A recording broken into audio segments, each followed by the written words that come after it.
సమస్య ఏదైనా విషయం ఎలాంటిదైనా తెరలు పొరలు లేకుండా ఉన్నది ఉన్నట్టుగా point to point to the point analysis తో మీ ముందుకొచ్చాను నేను Eshwar. Welcome to clear cut. KCR ప్రతి ఆలోచన వెనుక పక్కా వ్యూహం ఉంటుంది, రాజకీయ లెక్క ఉంటుంది అంటారు. నిజమే కూడా. ఎప్పుడో సంవత్సరం తర్వాత చేయాల్సిన పనికి ఇప్పటి నుంచే పునాది వేస్తారు. ఇది అర్థం చేసుకునే లోపు ప్రత్యర్థి పార్టీలకు జరగాల్సిన నష్టం జరిగిపోతుంటుంది. మరిప్పుడు ఢిల్లీ పర్యటన వెనుక కూడా అలాంటి వ్యూహమే ఉందా? హస్తిన పర్యటనతో ఆయన అనుకున్నది సాధించారా? స్వామి కార్యం స్వకార్యం రెండూ పూర్తయ్యాయా? కేసీఆర్ కారు వేసుకుని ప్రధాని నుంచి ప్రతి కేంద్ర మంత్రిని కలవడం వెనుక కారణమేంటి? తేల్చేద్దాం క్లియర్ కట్గా. ఇక సెకండ్ టాపిక్, ఆంధ్రప్రదేశ్లో రాజకీయం రోడ్లెక్కింది. గుంతలపై జరుగుతున్న రచ్చ అంతా ఇంతా కాదు. అటు వినాయక చవితిపై ఆంక్షలు విధించారని బీజేపీ రోడ్డెక్కితే ఆ రోడ్ల పరిస్థితి ఏంటని అవే రోడ్డెక్కి నిరసన తెలుపుతోంది జనసేన. ప్రశ్నించే పార్టీ జనసేన ప్రశ్నించడం మానేసిందనే విమర్శలు ఎదుర్కొంటున్న సమయంలో పవన్ కళ్యాణ్ అసలు సిసలు ప్రశ్న సంధించాడు. జన సైనికుల్లో జోష్ పెంచాడు. ఇన్నాళ్లు సైలెంట్గా ఉన్న జనసేన శ్రేణుల్లో కొత్త ఉత్సాహం కనిపిస్తోంది. మరి ఇదే జోష్ కంటిన్యూ అవుతుందా? ఏపీలో రోడ్లపై రోడ్డెక్కిన పవర్ స్టార్ తన రూట్పై క్లారిటీతో ఉన్నారా? సింహం సింగిల్గా వస్తుందన్నట్టుగా గ్లాస్ పార్టీ రేస్లో సింగిల్గా దూసుకుపోతుందా? తేల్చేద్దాం క్లియర్ కట్గా. ఇక థర్డ్ టాపిక్, ఆలస్యంగా న్యాయం జరగడం కూడా ఒక రకంగా అన్యాయం జరిగినట్లే. ఉరిశిక్షల విషయంలో ఇదే జరుగుతోంది. నడి రోడ్డు మీద ఓ యువతిని అత్యాచారం చేసి చంపేసిన మృగాలను ఉరి తీయడానికి 7 ఏళ్లు పట్టింది. అమాయకుల ప్రాణాలను పెట్టల్లా కాల్చేసిన ఓ దుర్మార్గుడిని ఉరికంబం వరకు తీసుకెళ్లడానికి ఏళ్లకు ఏళ్లు పట్టింది. ఎందుకు ఈ పరిస్థితి? తీర్పులు రావటానికే ఏళ్లకు ఏళ్లు పడుతుంటే శిక్ష అమలు చేయటానికి మరో కొన్నేళ్లు. ఎక్కడ ఉంది లోపం? ఇదే విషయం సుప్రీం ఆలోచించింది, కీలక నిర్ణయం తీసుకుంది. నరహంతకులకు ఉరిశిక్ష పడ్డా ఎందుకు అమలు ఆలస్యమవుతోంది? ఆలస్యం వల్ల కలిగే నష్టమేంటి? సుప్రీంకోర్టు ఎందుకు ఈ విషయంపై సీరియస్గా దృష్టి పెట్టింది? తేల్చేద్దాం క్లియర్ కట్గా. ఇక ఫస్ట్ టాపిక్, నన్ను గెలవాలి అంటే ఎదురుగా కూడా నేనే ఉండాలి. సిల్వర్ స్క్రీన్పై ఓ హీరో చెప్పిన డైలాగ్ ఇది. అంతేనా? పొలిటికల్ స్క్రీన్పై కేసీఆర్కు పర్ఫెక్ట్గా సెట్ అయ్యే డైలాగ్ కూడా ఇది. ఆయన వ్యూహాలను ఆలోచనలు అందుకోవడం వీజీ కాదు, అంచనా వేయడం కూడా అంత వీజీ కాదు. ప్రకటనలతో చేసే రాజకీయం కన్నా చేతలతో ఆయన చేసే రాజకీయం ఎక్కువ ఎఫెక్ట్ చూపిస్తుంటుంది. ఇప్పుడు ఢిల్లీ టూర్ విషయంలోనూ ఇలాంటి చర్చే జరుగుతోంది. ఓ ముఖ్యమంత్రి వారానికి పైగా హస్తినలో ఉండటం, కారు వేసుకుని రై రైమంటూ ప్రధాని నుంచి కేంద్ర మంత్రుల వరకు అందరి ఆఫీసులకు వెళ్లి కలవడం మామూలు విషయం కాదు. అందులోనూ కేసీఆర్ ఇన్ని రోజులు ఢిల్లీలో ఉన్నారంటే ఎప్పుడో చూపించబోయే సినిమాకు ఇప్పటి నుంచే మేకింగ్ మొదలుపెట్టినట్లే. ఢిల్లీలో పార్టీ ఆఫీస్ శంకుస్థాపన కోసమని కేసీఆర్ అక్కడికి వెళ్లారు. అయితే ఆ తర్వాత అక్కడే మకాం వేసి ఢిల్లీ పెద్దలతో వరుస భేటీలు నిర్వహించారు. మోడీ, అమిత్ షాతో సుదీర్ఘంగా సమావేశమైన ఆయన కేంద్ర మంత్రులతో వరుస సమావేశాలు నిర్వహించారు. తెలంగాణ భవన్ నిర్మాణానికి సంబంధించి ప్రధాని నుంచి హామీ తీసుకున్న కేసీఆర్ ప్రాజెక్టులు, నీటి వాటాలు, రోడ్లు, హైవేలు, పారిశ్రామిక కారిడార్లు, ఐపీఎస్ల నియామకాలు, ఇలా ఒకటా రెండా చాలా విన్నపాలు వినిపించారు. చర్చలన్నీ కూడా సాఫీగా సాగాయి. అయితే ఇదే ఇప్పుడు కొత్త ప్రశ్నలకు తావిస్తోంది. పార్టీ ఆఫీస్ శంకుస్థాపన కోసం కాదు వెళ్ళింది, కేసీఆర్ పర్యటన వెనుక అంతకు మించిన వ్యూహం ఉందన్న చర్చ పొలిటికల్ సర్కిల్లో నడుస్తోంది. వారం రోజుల ఢిల్లీ టూర్ వెనుక కేసీఆర్ స్కెచ్ ఏంటి? ఎందుకు వరుసబెట్టి భేటీలు నిర్వహిస్తున్నారు? ప్రధానమంత్రి నుంచి వివిధ శాఖల మంత్రుల వరకు ఎందుకు అందరినీ కలుస్తున్నారు? యాదాద్రి ఆలయం ప్రారంభోత్సవానికి ప్రధానిని ఆహ్వానించడంలో ఆంతర్యమేంటి? ఇంతకీ ప్రధాని వస్తారా రారా? వస్తే ఎలాంటి పొలిటికల్ డెవలప్మెంట్ ఉంటాయి? ఢిల్లీ నుంచి తెలంగాణ గల్లీ వరకు చక్కర్లు కొడుతున్న ప్రశ్నలివి. ఒక దెబ్బకు 2 పెట్టెలు కామన్.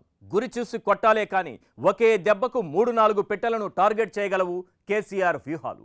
ఇప్పుడు ఢిల్లీ పర్యటనలోనూ అదే కనిపిస్తోంది. నిజానికి ప్రధానితో భేటీ తర్వాత కేసీఆర్ మీద బండి సంజయ్ చేసిన వ్యాఖ్యలను కూడా ఇప్పుడు టీఆర్ఎస్ ఆయుధంగా మార్చుకుంటోంది. ప్లీజ్ అని ప్రధానిని వేడుకుంటే కేసీఆర్కు అపాయింట్మెంట్ లభించిందన్న వ్యాఖ్యలు బీజేపీకి బూమ్రాంగ్ అయింది. బండి సంజయ్ పాదయాత్రతో రాష్ట్రంలో బీజేపీ కొంత జోరు మీద కనిపిస్తోంది. ఇలాంటి సమయంలో మోడీతో కేసీఆర్ భేటీ అయ్యారు. కమలం పార్టీ స్పీడ్కు బ్రేకులు వేయడంతో పాటు తెలంగాణ ప్రయోజనాలు ఎలా కట్టుబడి ఉన్నామో హస్తిన వేదికగా తెలంగాణకు మరోసారి చూపించే ప్రయత్నం చేశారు కేసీఆర్.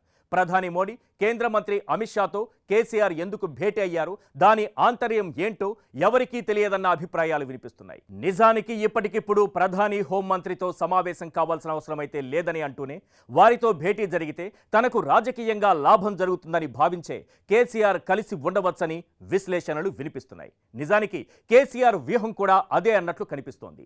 దుబ్బాక గ్రేటర్ ఫలితాల తరువాత కేసీఆర్ ఢిల్లీలో పర్యటించారు. ఆ తర్వాత బీజేపీ సైలెంట్ అయింది. మరి ఇప్పుడు కూడా అలాంటి వ్యూహమే రచించారా? అసలు ఎందుకు వెళ్లారు? వెళ్ళింది టీఆర్ఎస్ కార్యాలయం శంకుస్థాపనకు కదా. మరి స్వకార్యంలో ఈ స్వామి కార్యం ఏంటి? పార్టీ ఆఫీస్ శంకుస్థాపన కోసం ఢిల్లీ వెళ్లారు కేసీఆర్. హరీష్ రావు మినహా అందరినీ అక్కడికి తీసుకెళ్లారు. ఉన్నతాధికారులు ఎవరూ వెళ్లలేదు. అయితే కేసీఆర్ మాత్రం ప్రధాని మోడీ, కేంద్ర మంత్రి అమిత్ షాతో ఏకాంత సమావేశాలు నిర్వహించారు. వారికి ఇచ్చామంటూ కొన్ని కోరికల లెటర్లను విడుదల చేశారు. ఇవన్నీ కేసీఆర్ ఎప్పుడు ఢిల్లీ వెళ్ళినా అడిగే కోరికలే, చేసే విజ్ఞప్తులే. అధికారులు లేకుండా కేసీఆర్ రాజకీయాలు తప్ప రాష్ట్రం గురించి మాట్లాడే అవకాశం ఉండదనేది రాజకీయాలు ఎక్కువగా తెలిసిన వారి మాట. అక్కడ స్విచ్ వేస్తే ఇక్కడ ఎఫెక్ట్ కనిపించినట్లు ఢిల్లీలో కేసీఆర్ వరుస మీటింగ్స్తో తెలంగాణలో రాజకీయంలో మార్పులు మొదలయ్యాయి. కేసీఆర్ ఢిల్లీ పర్యటనతో పలు ప్రశ్నలు వినిపిస్తున్నాయి. అవేంటో కూడా ఒక్కసారి మనం స్క్రీన్ పైన చూద్దాం. ఢిల్లీ పర్యటనతో కేసీఆర్ అనుకున్నది సాధించారా? స్వామి కార్యం, స్వకార్యం రెండూ పూర్తయ్యాయా? కేసీఆర్ టూర్ ప్రభావం రాష్ట్ర బీజేపీపై ఎలా పడింది? కేసీఆర్ టూర్తో తెలంగాణ బీజేపీ నేతలు అయోమయంలో పడ్డారా? ఈటెల పార్టీలో చేరిన తర్వాత బీజేపీ ఊపు మీద కనిపిస్తోంది. ఇక అటు బండి సంజయ్ ప్రజా సంగ్రామ యాత్ర పేరుతో సమరం పూరించారు. మరోవైపు బీజేపీ అగ్రనేతలు తరచూ వచ్చి బండి సంజయ్ యాత్రకు సంఘీభావం చెబుతున్నారు. కేసీఆర్పై తీవ్ర విమర్శలు చేస్తున్నారు. అయితే ఇవన్నీ ఢిల్లీలో బీజేపీ అగ్రనేతలతో కేసీఆర్ జరిపిన భేటీలతో కొట్టుకుపోయాయి. సీరియస్నెస్ తగ్గిపోయింది.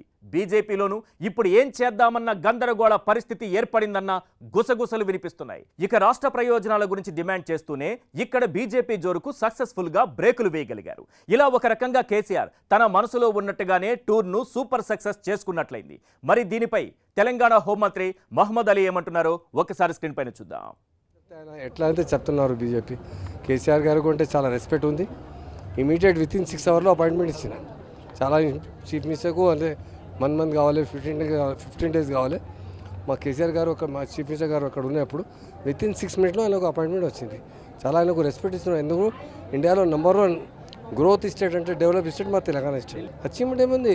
ఏం కావాలి? ఢిల్లీ కోసం పీఎం ఉన్నారు, సీఎం ఉన్నారు. అందరూ ఎప్పుడెప్పుడు ఏం ఇష్యూ వస్తే డిస్కస్ చేస్తాక.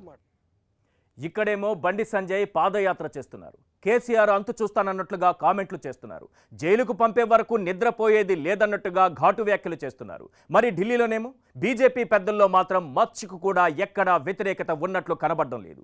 ఇక దక్షిణాది రాష్ట్రాల్లోని ఏ పార్టీకి ఢిల్లీలో సొంతంగా భవనం లేదు. ఎందుకంటే పార్టీ ఆఫీసు కట్టుకోవడానికి కేంద్ర ప్రభుత్వ స్థలాన్ని కేటాయించలేదు. అలాంటిది టీఆర్ఎస్ భవన్ కట్టుకోవడానికి కేసీఆర్కు ఢిల్లీలో కేంద్రం స్థలాన్ని ఎలా కేటాయించిందన్న చర్చ నడుస్తోంది.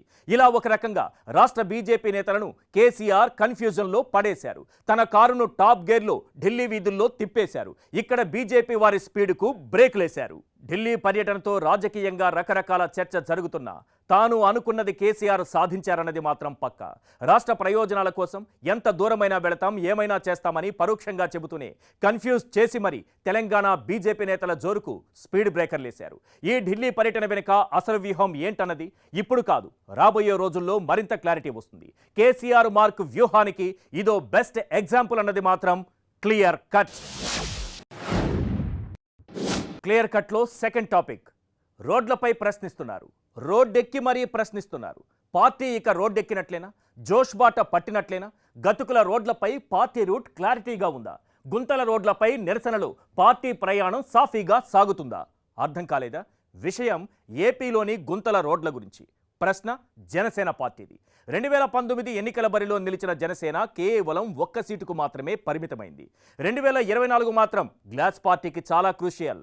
అధికారంలోకి రావాలి, లేదంటే గౌరవప్రదమైన సీట్లు దక్కించుకోవాలి. రెండింట్లో కనీసం ఒక్కటి జరగకపోయినా ప్రశ్నించే పార్టీ ఉనికే ప్రశ్నార్థకంగా మారుతుంది. జనసేనాని పవన్ కళ్యాణ్ కూడా ఇదే ఆలోచించారనుకుంటా. అందుకే అలర్ట్ అయ్యారు. జనాల్లో ఉండేందుకు వ్యూహాలు సిద్ధం చేస్తున్నారు. జనం తరఫున పోరాడుతున్నారు. రోడ్ల విషయంలో సర్కారును నిలదీస్తున్నారు. రాష్ట్రంలో రోడ్ల పరిస్థితి ఇది అంటూ జనసేన ఆధ్వర్యంలో నిరసన తెలుపుతున్నారు. గుంతలున్న ప్రాంతాల్లో రోడ్డు ఆనవాళ్లు కనిపించని ఏరియాల్లో జన సైనికులు వెళ్లి ఫోటోలు దిగి సోషల్ మీడియాలో పోస్ట్ చేస్తూ తమ ఆందోళనను ముందుకు తీసుకెళ్తున్నారు. అయితే కొన్ని ప్రాంతాల్లో జనసేన పార్టీ కార్యకర్తలను పోలీసులు అరెస్టు చేయడం, ఆ తర్వాత ఉద్రిక్త పరిస్థితులు నెలకొనడంతో పార్టీ క్యాంపెయిన్కు మరింత జోష్ వచ్చింది. దీంతో పార్టీ శ్రేణుల్లో కొత్త ఉత్సాహం కనిపిస్తోంది. ఇదే జోష్ కంటిన్యూ చేయాలని చెబుతూ ప్రతి రోడ్డుకు సంబంధించి డేటా సిద్ధం చేయాలని పవన్ పిలుపునిచ్చారు. త్వరలో తానే ప్రత్యక్షంగా రంగంలోకి దిగబోతున్నానని పరోక్షంగా సంకేతాలు పంపారు. జనసేన చర్యలతో ఒక్కటి మాత్రం పర్ఫెక్ట్గా అర్థమవుతోంది. బయటకు చెప్పడం లేదు కానీ మిషన్ 2024 వ్యూహాలకు గ్లాస్ పార్టీ పదును పెట్టింది. జనాల్లోకి వెళ్లే కార్యక్రమాలకు రూపకల్పన చేస్తోంది. ఇప్పుడు కమిట్ అయిన సినిమాలు పూర్తయిన తరువాత పవన్ మరింత జోష్ పెంచే అవకాశాలు ఉన్నాయన్న చర్చ నడుస్తోంది. ఇదంతా ఎలా ఉన్నా మరి జనసేన ఎలాంటి అడుగులు వేయబోతోంది? బీజేపీతో కలిసి నడుస్తుందా లేదా ఒంటరిగా పోరాటాలకు దిగుతుందా? ఏపీ రోడ్లపై పవర్ స్టార్ సింగిల్గానే ఫైట్ చేస్తారా? బీజేపీతో కలిసి సాగుతారా? బీజేపీ పోరాటాలలో జనసేన కనిపించకపోవచ్చు కానీ జనసేన పోరాటాలకు బీజేపీ కలిసి వస్తుందా రాదా? ప్రశ్నించే పార్టీ కార్యాలయం చుట్టూ ఇలా అనేక ప్రశ్నలు వినిపిస్తున్నాయి. ఈ పరిణామాలపై జనసేన నేతలేమంటున్నారో ఒక్కసారి మనం స్క్రీన్ పైన చూద్దాం. ఈ దూకుడు ఒక 2 సంవత్సరాల క్రితం ఉండాల్సింది. ఎందుకంటే కోవిడ్ నిబంధనలు మా కుర్రవాళ్ళకి ఏంటంటే ఉత్సాహం ఎక్కువ అని చెప్పి భయపడి కళ్యాణ్ గారు ఇప్పటి వరకు ఆపడం జరిగింది. అయితే ఇటీవల ఆయన దృష్టికి వచ్చిన ఈ రోడ్ యాక్సిడెంట్లలో చనిపోతున్న వాళ్ళ వివరాలు వస్తున్న తర్వాత అది చూసి ఆయన బాగా చెలించి ఇది లేదు, మనం తక్షణంగా ఈ రోడ్లు మరమ్మతులు చేయడానికి ఏదైనా చేయాలని చెప్పి ఆయన ఒక నిర్ణయం తీసుకోవడం జరిగింది. ఆ పిలుపు ఇవ్వడం జరిగింది. కళ్యాణ్ గారు ఏది చేసినా ఆలోచించి చేస్తారు. చాలా ఎంతో బ్యాక్గ్రౌండ్ వర్క్ చేస్తే కానీ ఆయన ఒక పథకాన్ని రోల్ చేయరు. ఇంకా ఇప్పుడు ఇది ఒక దారిలోకి పడిన తర్వాత అక్టోబర్ 2 నుంచి శ్రమదానం చేసి రోడ్లు వేయాలని ఎందుకు నిర్ణయించుకున్నారంటే ఈ లోపల చేసి పర్వాలేదు. ఈ లోపల సజ్జల రామకృష్ణారెడ్డి గారు కానీ వీళ్ళందరూ పెద్దిరెడ్డి గారు కానీ వీళ్ళందరూ ఏం చెప్తున్నారు, వర్షాకాలం తగ్గిన వెంటనే రోడ్లు వేస్తామని. ఇది జనసేన బీజేపీ వ్యవహారంతో కొత్త ప్రశ్నలు వినిపిస్తున్నాయి. అవేంటో కూడా ఒకసారి మనం స్క్రీన్ పైన చూద్దాం. జనసేన బీజేపీ పార్టీల వైఖరి ఏం చెబుతోంది? 2 పార్టీలు ఎవరికి వారయ్యారా? జనసేన భవిష్యత్ కార్యాచరణ ఎలా ఉండబోతోంది? జన సైనికుల్లో ఏపీ రోడ్లు నింపినటువంటి జోష్ ఏంటి? రోడ్ల విషయంలో ప్రభుత్వం రియాక్ట్ అయింది. అక్టోబర్ నుంచి నిర్మాణాలు చేపడతామని చెబుతోంది. తాము ప్రశ్నించడం వల్లే ప్రభుత్వం కదిలిందని, ప్రజా సమస్యలపై ఇలానే పోరాటం కంటిన్యూ చేస్తామని పవన్ అంటున్నారు. అంటే రాబోయే రోజుల్లో మరిన్ని ఇష్యూస్ ఎత్తి చూపడంతో పాటు జనాలకు చేరువయ్యేందుకు ప్రయత్నించే అవకాశం ఉందని స్పష్టంగా అర్థమవుతోంది. ఇక బీజేపీతో పొత్తు దాదాపు అటకెక్కినట్లే అన్న చర్చ నడుస్తోంది. దేవాలయాల పర్యటన, టిప్పు సుల్తాన్ వ్యవహారం, ఇప్పుడు చవితి వేడుకల నిరసనలకు సంబంధించి జనసేన లేకుండానే బీజేపీ ఆందోళనలు చేస్తోంది. ఇక గ్లాస్ పార్టీ కూడా ఇలాంటి నిర్ణయమే తీసుకున్నట్లు కనిపిస్తోంది. నిజానికి బీజేపీతో పొత్తు విషయంలో అనుకున్నదొకటి అయ్యిందొకటి అన్నట్లుగా ఉంది జనసేన పరిస్థితి. తిరుపతి ఉప ఎన్నిక పరిణామాల తర్వాత బీజేపీకి దూరంగా ఉండటం స్టార్ట్ చేశారు. దీనికి తోడు అమరావతి, వైజాగ్ స్టీల్ ప్లాంట్, పోలవరం వ్యవహారంలో కేంద్రం తీరుపై తీవ్ర వ్యతిరేకత వ్యక్తమవుతోంది. ఇలాంటి పరిస్థితుల్లో బీజేపీతో కలిసి నడిస్తే తమ ఓట్ బ్యాంక్కి చిల్లు పడే అవకాశం ఉందన్న టెన్షన్ పవర్ స్టార్లో కనిపిస్తోంది. దీంతో తమ దారి తాము చూసుకోవడానికి మంచి ముహూర్తాన్ని పవన్ కళ్యాణ్ చూసుకున్నారని కూడా పొలిటికల్గా టాక్ వినిపిస్తోంది. ఇకపై వ్యూహాత్మకంగా అడుగులు ముందుకు వేయాలని నిర్ణయించుకున్నారని తెలుస్తోంది. క్షేత్రస్థాయిలో పార్టీని బలోపేతం చేయకుండా ఇకపై రాజకీయం చేయలేమని పవన్కు అర్థమైంది. అందుకే కమిటీలు వేశారు. ఎవరితో కలిసి నడిస్తే లాభమో, ఎక్కడ అడుగు వేస్తే ముందుకు వెళ్లగలమో పక్కాగా తెలుసుకున్నారు. అందుకే అలాంటి నిర్ణయాలతో ముందుకు వెళుతున్నారు. ప్రజల్లో నలుగుతున్న సమస్యలను ఎత్తి చూపిస్తూనే తమకు పట్టు ఉన్న ప్రాంతాలపై దృష్టి సారించినట్లు తెలుస్తోంది. ఎక్కడ నెగ్గాలో కాదు, ఎక్కడ తగ్గాలో తెలుసుకున్నారు. అందుకే బీజేపీ చేస్తున్న నిరసనలకు, ధర్నాలకు మేం రామ్ రామ్ అంటున్నారు. అంటే త్వరలోనే బీజేపీకి రామ్ రామ్ చెప్పేస్తారా? అదే జరిగితే రామ్ రామ్ జై శ్రీరామ్ అనే బీజేపీ పరిస్థితి ఏంటి? కమలం అటు, గ్లాసు ఇటు, మరి పొత్తు ఎటు? ఇవి ప్రస్తుతానికి డౌట్ అనుమానాలు మాత్రమే. మరికొద్ది రోజుల్లోనే కమలంతో పొత్తు, దాని ఫలితాలపై జనసేనలో రివ్యూ జరిగే అవకాశం ఉందన్నది మాత్రం క్లియర్ కట్. క్లియర్ కట్లో థర్డ్ టాపిక్ చూద్దాం. ఒక్కసారి కేసు అంటూ కోర్టు మెట్లు ఎక్కితే ఇక చూడండి ముచ్చట. కేసు అంతు తేలాలంటే తిరిగి తిరిగి తరాలు మారిపోవాలి. ఇది కోర్టులంటే సామాన్యుల్లో చాలామందికి ఉన్న అభిప్రాయం. అందుకే నష్టమో నష్టపరిహారమో అక్కడికి వెళ్లకుండానే మ్యాటర్ ఖతం చేయాలి అనుకుంటుంటారు. ఇదంతా ఎలా ఉన్నా ఉరిశిక్షల విషయంలో దోషులు ఆడుతున్న దొంగ నాటకాలు అన్నీ ఇన్ని కావు. నిబంధనలు ఉపయోగించుకుని తప్పించుకునే ప్రయత్నాలు చేస్తుంటారు. దోషి అని తేలినా ఉరిశిక్ష పడినా అది ఇది అంటూ ఏళ్లకు ఏళ్లు కాలం హాయిగా బతికేస్తున్నారు. ఇక నిర్దోషులు మానసికంగా రోజుకొక నరకంగా బతుకుతున్నారు. ఇలాంటి పరిస్థితులకు చెక్ పెట్టేందుకు సుప్రీంకోర్టు ఇప్పుడు కీలక నిర్ణయం తీసుకుంది. 100 మంది దోషులు తప్పించుకున్నా పర్లేదు, ఒక్క నిర్దోషికి కూడా శిక్ష పడకూడదని భారతీయ శిక్షాస్మృతి చెబుతోంది. అందుకే పలు నిబంధనలు విధించింది. వీటిని కొందరు అస్త్రంగా మార్చుకుని ఏళ్లకు ఏళ్లు లాగించేస్తున్నారు. ఈ కోర్టులో వేసిన శిక్ష పై కోర్టులో పోవచ్చు, ఆ కోర్టులో వేసిన శిక్ష ఆ పై కోర్టులో పోవచ్చు, లేదా కింది కోర్టు వారు వేసిన శిక్షనే పై కోర్టు వారు కూడా ఖాయం చేయొచ్చు. ఒక కోర్టుకి ఇంకొక కోర్టుకి సంబంధం ఉండవచ్చు, లేకపోవచ్చు. కోర్టుకి తీర్పుకి ఇంత మార్పు ఉంటే మీ న్యాయస్థానాలలో న్యాయం ఉన్నట్టా లేనట్టా యువర్ ఆనర్. అప్పుడెప్పుడో బొబ్బులిపిలి సినిమాలో ఎన్టీఆర్ చెప్పిన ఈ డైలాగ్ ఇప్పటికీ కోర్టు హాళ్ల ముందు ప్రతిధ్వనిస్తూనే ఉంటుంది. ఈ కోర్టు కాకపోతే ఇంకో కోర్టు, అది కాకపోతే మరో కోర్టు, అది కాకుంటే సుప్రీంకోర్టు, ఇలా ఎప్పటికప్పుడు శిక్షలు వాయిదా వేసుకుంటూ పోతున్నారు తప్ప శిక్షలు అమలయ్యేది ఎప్పుడు? ఇలాంటి కేసులకు ఇప్పుడు సుప్రీం తక్షణ తీర్పు ఇచ్చేలా నిర్ణయం తీసుకుంది. దీనికోసం 40 ఉరిశిక్ష కేసులను లిస్ట్అవుట్ చేసింది. ఆ కేసులకు సంబంధించి విచారణ ఇవాల్టి నుంచే ప్రారంభమైంది. 3 న్యాయమూర్తులు ఉండే ఈ బెంచ్ ఇలాంటి కేసుల్లో తుది తీర్పు వెల్లడించబోతున్నారు. ఈ 40 కేసుల్లో లష్కరే తోయిబా తీవ్రవాది అహ్మద్ ఆరిఫ్ కూడా ఉన్నాడు. 2000 సంవత్సరంలో జరిగిన ఎర్రకోట దాడి ఘటనలో ప్రధాన నిందితుడు. హైకోర్టు ఇతన్ని దోషిగా తేల్చి ఉరిశిక్ష విధించింది. పిటిషన్ల మీద పిటిషన్లు వేస్తూ 21 ఏళ్లుగా శిక్ష తప్పించుకుంటూనే ఉన్నాడు. ఆరిఫ్ మాత్రమే కాదు, 2000 సంవత్సరంలో ఓ గర్భిణిని 2 పిల్లలతో సహా 6 కిరాతకంగా చంపిన జితూ నారాయణ్ సింగ్, 2013లో 7 ఏళ్ల చిన్నారిని కిడ్నాప్ చేసి హత్య చేసిన కేసులో సుందర్, 2014లో 6 అత్యంత పాశవికంగా చంపేసిన మొఫిల్ ఖాన్, ఇలా మొత్తం 40 మందికి సంబంధించి శిక్షలపై సుప్రీంకోర్టు తుది తీర్పు వెల్లడించేందుకు సిద్ధమైంది. సుప్రీం నిర్ణయం తర్వాత ఇప్పుడు కొత్త చర్చ జరుగుతోంది. అదేంటో కూడా ఒకసారి మనం స్క్రీన్ పైన చూద్దాం. సుప్రీం నిర్ణయం గొప్ప మలుపు కాబోతోందా? కసబ్, నిర్భయ ఘటనలు మిగిల్చినటువంటి ప్రశ్నలేంటి? శిక్ష అమలు వాయిదా వేసేందుకు ఉన్నటువంటి మార్గాలేంటి? న్యాయం ఆలస్యమవడం ఇకపై జరగదా? సిజేఐ ఎన్వి రమణ పదే చెబుతున్నటువంటి మాటలేంటి? న్యాయపరమైన అన్ని అవకాశాలను ఉపయోగించుకునే హక్కు దోషులకు ఉంది. భారతీయ న్యాయ నిబంధనల్లో ఇది ఉంది. దీంతో ప్రతిసారి శిక్షలు వాయిదా పడుతూ వస్తున్నాయి. దోషులు దర్జాగా మరికొంతకాలం వెళ్లదీస్తూ ఉంటే నిర్దోషులు మాత్రం ప్రతిరోజు నరకం చూస్తున్నారు. అయితే ఇప్పుడు సుప్రీంకోర్టు తీసుకున్న నిర్ణయంతో పరిస్థితి ఖచ్చితంగా మార్పు వచ్చే అవకాశం ఉంది. 3 ఏళ్లలో న్యాయం జరగకపోతే అది న్యాయంగా పరిగణించవద్దన్న అభిప్రాయాలు వినిపిస్తున్న వేళ supreme court chief justice NV Ramana pending కేసుల మీద దృష్టి సారించారు. దోషులను శిక్షించడమే కాదు, నిర్దోషులను రక్షించేందుకు సిద్ధమవుతున్నారు. ఇలాంటి నిర్ణయాలు ఇలానే కొనసాగితే న్యాయ వ్యవస్థ మరింత స్ట్రాంగ్ అవ్వడం ఖాయం. ఉరిశిక్ష పడిన తరువాత శిక్ష అమలు వాయిదా వేసేందుకు ఉన్న మార్గాలన్నీ దోషులు వెతుకుతున్నారు. పిటిషన్ దాఖలు చేయడం ద్వారా, క్షమాభిక్ష కోసం రాష్ట్రపతికి అర్జీ పెట్టుకోవడం ద్వారా శిక్ష అమలును మరికొంతకాలం వాయిదా వేసుకుంటున్నారు.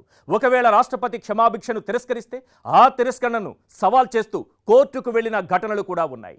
ఢిల్లీ నిర్భయ ఘటన, ముంబై కసబ్ వ్యవహారం నిజానికి ఎన్నో ప్రశ్నలు మిగిల్చాయి.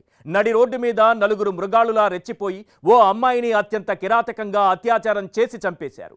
ఈ కేసు విచారణ దాదాపు 7 ఏళ్లు సాగింది. ఈ 7 ఏళ్లలో నిర్భయ తల్లి కార్చిన కన్నీళ్లు అన్నీ ఇన్ని కావు. న్యాయ వ్యవస్థలో నిబంధనలు అడ్డు పెట్టుకుని ఆ 4 7 ఏళ్లు ఎక్కువ బతికేశారని సోషల్ మీడియాలో జరిగిన చర్చ అంతా ఇంత కాదు. 2008లో కసబ్ చిక్కితే 2012లో ఉరిశిక్ష విధించారు. ఇలా చాలా కేసుల్లో ఆలస్యం జరుగుతూనే ఉంది. ఇప్పుడు దీనికి ఫుల్ స్టాప్ పెట్టేందుకు సుప్రీం తీసుకున్న నిర్ణయంపై సర్వత్రా హర్షం వ్యక్తమవుతోంది. దీనిపై ప్రముఖ న్యాయవాది రామచంద్రరావు ఏమంటున్నారో ఒక్కసారి మనం స్క్రీన్ పైన చూద్దాం. Cases, review petitions, final hearings ఉన్నటువంటి కేసులన్నీ కూడా ఈరోజు ఒకేసారి తీసుకురావడం అనేది ఇది బహుశా న్యాయ చరిత్రలో ఇది మొట్టమొదటిసారి. ఈ 40 కేసులు కూడా ఒకేసారి తీసుకురావడం అనేది ఇది ఒక మంచి జడ్జిమెంటు. దీన్ని మనం స్వాగతించాల్సిన అవసరం ఉంటుంది. సరే, మరణశిక్ష ఉండాలా ఉండొద్దా అనేది అది వేరే ఆర్గ్యుమెంటు. కానీ ఒకేసారి ఇన్ని కేసులు రావడం అనేది మొట్టమొదటిసారి. చాలా పెండింగ్ ఉన్నాయి. ఈ పెండింగ్ కేసులు కూడా తొందరనే ముగిస్తారని చెప్పేసి కూడా న్యాయం ఆలస్యంగా జరిగితే అన్యాయం జరిగినట్లే. అందుకే న్యాయం జరగడంలో ఆలస్యం జరగకూడదని supreme chief justice NV Ramana కీలక నిర్ణయాలు తీసుకుంటున్నారు. ఉరిపై గురి పెట్టారు. ఉరి శిక్షలు పడి పెండింగ్లో ఉన్న కేసుల మీద దృష్టి సారించి పరిష్కారానికి మార్గం చూపిస్తున్నారు. ఉరి శిక్షల విషయంలోనూ సుప్రీం తీసుకున్న నిర్ణయం ఓ గొప్ప మలుపునకు శ్రీకారం కాబోతుందన్నది మాత్రం క్లియర్ కట్.